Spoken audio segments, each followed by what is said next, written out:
को पुकारा महादेव, आपके अतिरिक्त अब और कोई कृपा नहीं कर सकता, आप ही कृपा करिए। हुआ क्या, महादेव ने नारायण के द्वारा वज्रांग का अपहरण करवाया, लेकिन जब वज्रांग मरा तो वज्रांग की पत्नी वरांगी गर्भवती थी।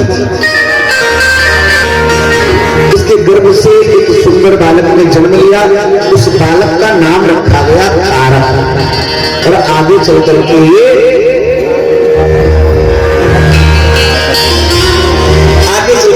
तारकासुर के नाम से जाना गया, तारकासुर तो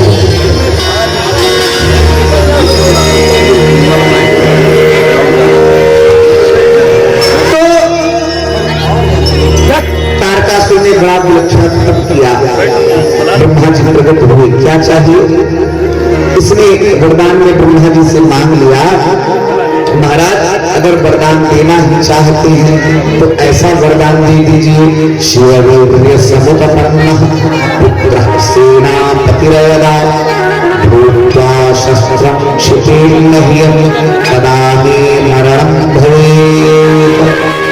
हे प्रभु,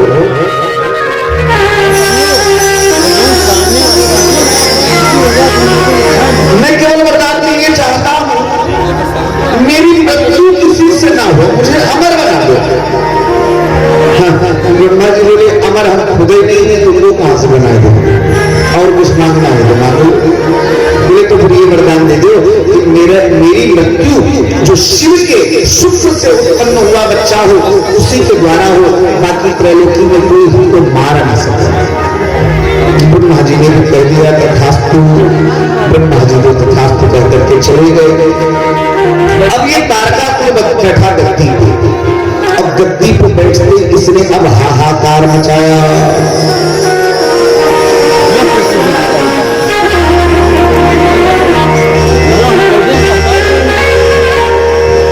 हुआ क्या,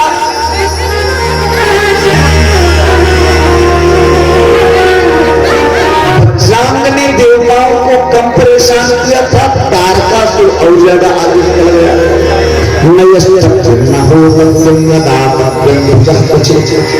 यज्ञ पूजा आठ हवन सब कथा वार्ता बंद, अपने घर में बैठ कर जीरा बजाओ।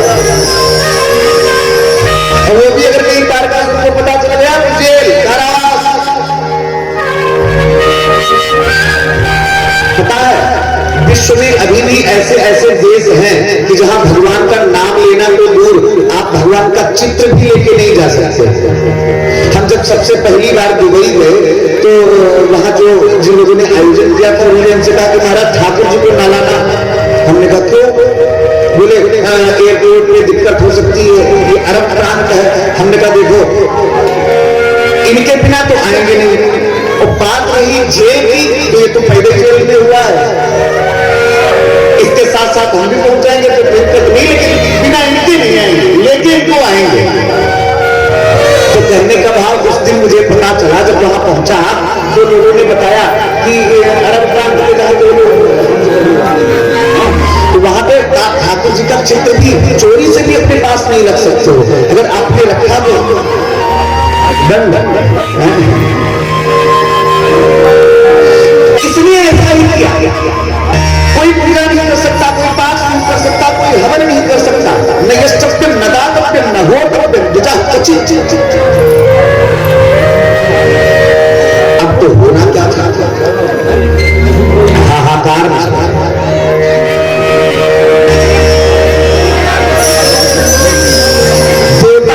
कामदेव के पास में गए, कामदेव आज तुम्हारे बिना कोई हमारी सहायता करने वाला नहीं, तुम्हारे अतिरिक्त कोई हमको अपना मित्र नजर नहीं आ रहा। क्यों? बोले ये तारकासुर ऐसे नहीं मरेगा। कैसे मरेगा? बोले शिव के शुक्र से ही मरेगा, और शिव तो समाधि में है, समाधि से भी उठे, पार्वती जी से शादी करें, तब बच्चा हो, बच्चा बड़ा हो, तब इनको मारे। महाराज प्रक्रिया बड़ी लंबी है, इसलिए जाओ जाकर के और इनके तप को भंग करो, महादेव के तप को भंग करो। तुम हमारे मित्र हो। इंद्र कामदेव से बोले धातु परीक्षा रणे सूर्यस्य जायते आपत्काले तो मित्रस्य शक्तोस्त्रीणाम तुलसी दुर्भिक्ष पड़ने पर दानी की, युद्ध स्थल में शूरवीरों की, आपत्ति काल में मित्र की, असमर्थ होने पर स्त्रियों की तथा कुल की मर्यादा का ध्यान होता है। धीरज धर्म मित्र अरुणारी,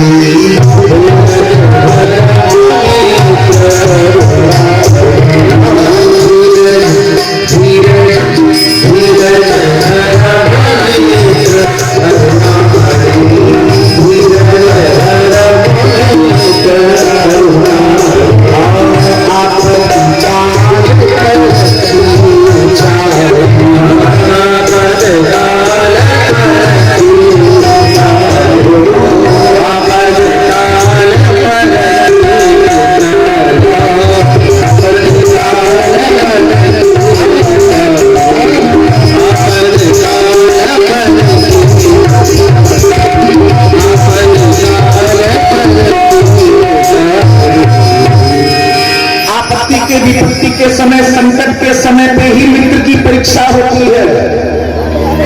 इसलिए अब तुम एक काम करो, हमारे कहने से जाके भोले बाबा की तपस्या भंग कर दो। कामदेव ने पहले तो मना कर दिया, लेकिन जब देवताओं ने ज्यादा आग्रह किया तो कामदेव इनकी बात को मान गया। ब्रह्मा जी ने भी बताया कि अगर तुमने शंकर जी की तपस्या को भंग कर दिया, उनका विवाह हो जाएगा, उनका भी घर बस जाएगा, उनका घर बसाने का ये सुंदर सहयोग करवाने का श्रेय तुमको ही जाएगा। यथा तस्याम रुचिस्तस्य शिवस्य नियतात्मनः जायते नितराम मार तथा कार्यं त्वया ध्रुवम्। कामदेव देवताओं की बात मान करके आया और पुष्पधन्वा ने आज अपना रूप दिखाया। अब तो पुष्पधन्वा के इस रूप को देख करके त्रिभुवन मोहित हो गए। भई काम बस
आपस शिव से कोई विकार नहीं आया।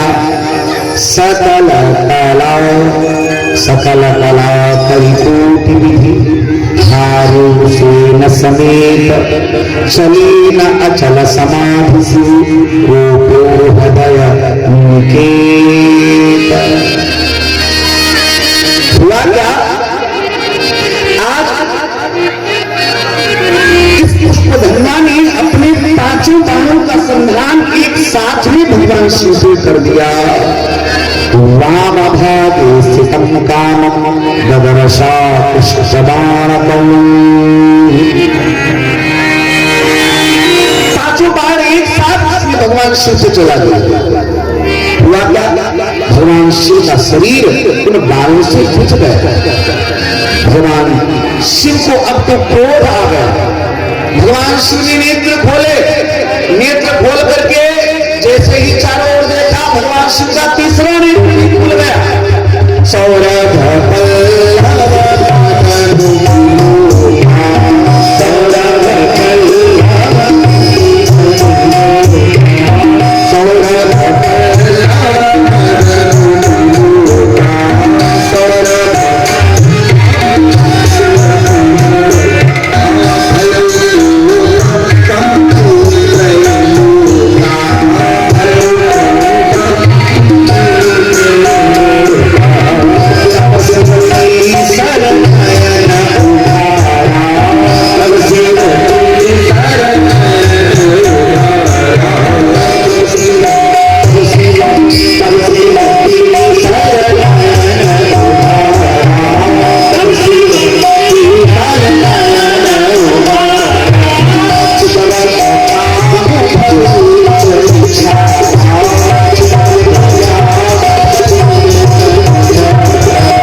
गिरीशस्य परात्मनः संजातः क्रोधसम्मरदः तच्चादपि नारद।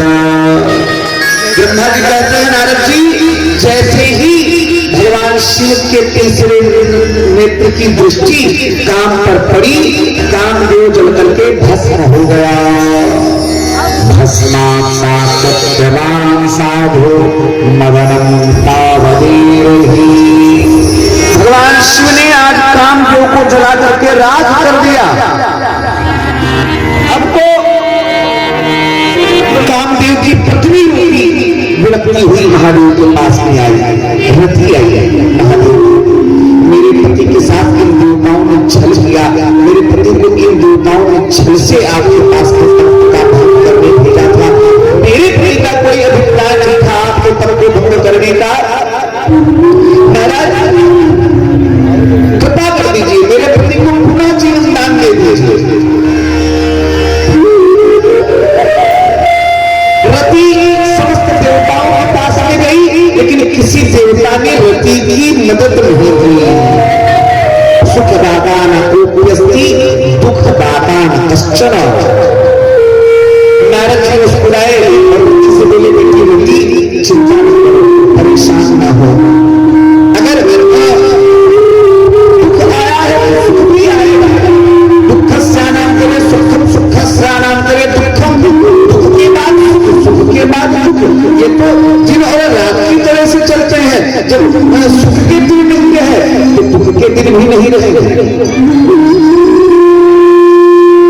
सुख नाम कोऽप्यस्ति दुःख नाम कश्चन सर्वोऽपि स्वकुटुम्बं भुङ्क्ते देवांशो च वृथा।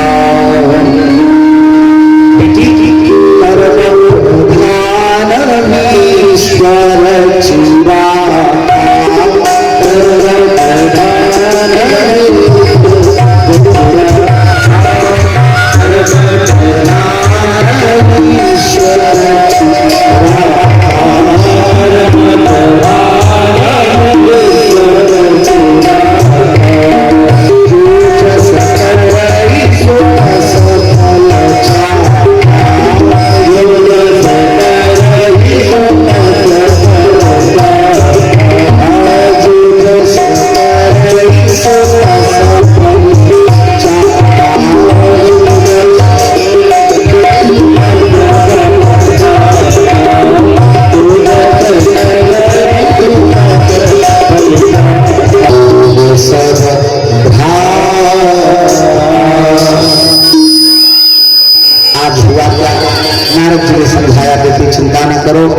इस संसार में सबको अपने कर्मों का फल भोगना पड़ता है।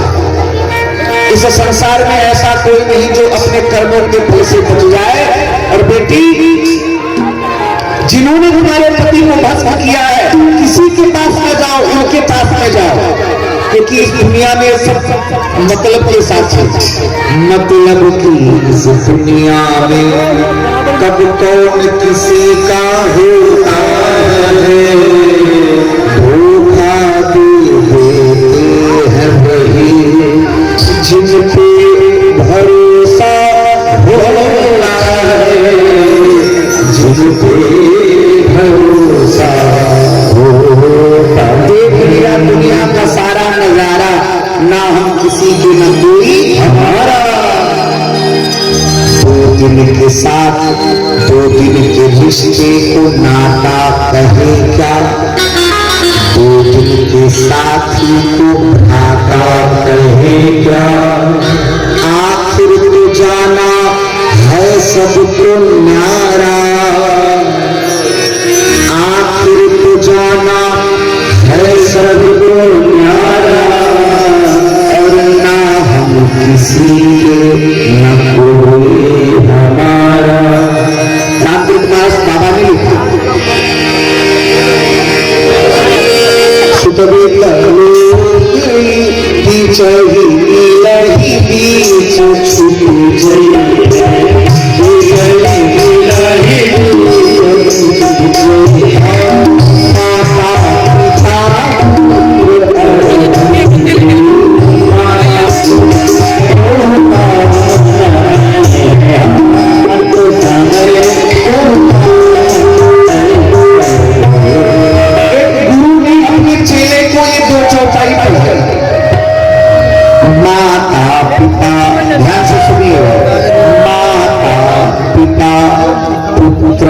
अर्धांगी, अर्धांगी में पुत्र, ये सब है स्वार्थ के संगी, ये सब है स्वार्थ के संगी। बीच ही में बीच छूट गई है और अंत समय को काम न आई है। चेला बोला गुरु जी ये चौथाई टाइटल झूठ, सरासर झूठ, तेरा झूठ। गुरु जी बोले कैसे, ये तो तुलसीदास जी की चौपाई है, झूठ कैसे हो सकती। चेला बोला गुरु जी एक बात बताओ, हम दिन भर रहते कहाँ हैं। गुरु जी बोले हमारे आश्रम में रहते हैं। काम धाम किसका करते हैं। गुरु जी बोले हमारे आश्रम का, और तो रोटी पानी तो हमारे घर वाले देते हैं। अब आप बताओ उनसे हमारा क्या स्वार्थ। गुरु जी ने क्या किया, उस चेले को जवाब कोई नहीं दिया। उस अपने चेले को गुरु जी ने योग विद्या सिखाना शुरू कर दिया, धारणा, ध्यान, समाधि। अब ये श्वास खींच लेता, कई कई घंटे बीत जाते, ये श्वास ही नहीं लेता। जब ऐसी स्थिति आ गई तो गुरु जाना मैं तो लेट जाना, प्राणवायु ब्रह्मांड में खींच लेना, और चाहे जितनी दवा की जाए ठीक ना होना। ठीक है गुरु जी, इसने ऐसे किया। घर आया, थोड़ी देर को चिल्लाया, हाय अम्बरा की अम्बरा, कोई दर्द हो रही, कोई दर्द हो रही, कोई कैसी गोली खिलाए, कोई सब अपनी अपनी दवा खिलाए, लेकिन पेट दर्द में आराम तो कब मिले जब बीमारी हो। अरे भाई जगाया कौन से जाता है, जो सो रहा हो, जो सोने का ड्रामा कर रहा हो, उसे कोई जगा सकता है क्या। हुआ क्या, आज ये थोड़ी देर पेट दर्द का बहाना करके चिल्लाता रहा, अंत में अपनी प्राणवायु ब्रह्मांड में खींची। हुआ क्या, अब तो श्वास चलना बंद, नब्ज रुक गई। हुआ क्या, घर वालों ने देखा भैया मर गए। अब तो घर वालों ने रोना चालू कर दिया, सब सर पीट के रोने लगे, हाय हाय ये क्या हो गया, मर गए, इससे अच्छा तो हम मर गए होते। भाई लोग रोए, हाय हाय ये क्यों मर गया, तो होनहार था, इससे अच्छा हम मर जाते। बाप रोए, हाय भगवान बुढ़ापे में ये दिन देखने के लिए जिंदा बिठाया था, हम मर जाते, ये जिंदा रहता। घर वाली रोए, हाय हाय हम कैसे रहेंगे, किसके सहारे जिएंगे, अपने मन का दुख दर्द किसको सुनाएंगे, सब रो रहे। उसी समय आ गए गुरु जी। अब गुरु जी को आया देख करके सब गुरु जी के पास में गए रहते हुए गुरु जी को सारी बात बताई। गुरु जी तुम्हारा चेला मर गया, अब तो दो चार मिनट के गुरुजी भी झूठ मूठ कर रोए, बाकी उनको तो पता ही है चला कैसे है। दो चार मिनट झूठ मूठ में रोए और बाद में बाप से बोले सुनो अच्छा रोना बंद करो, तुम लोगों का रोना हमसे देखा नहीं जाता, तो बोले रोना बंद करो। अरे बाप बोला बेटा मरा पड़ा। Subscribe now for more videos.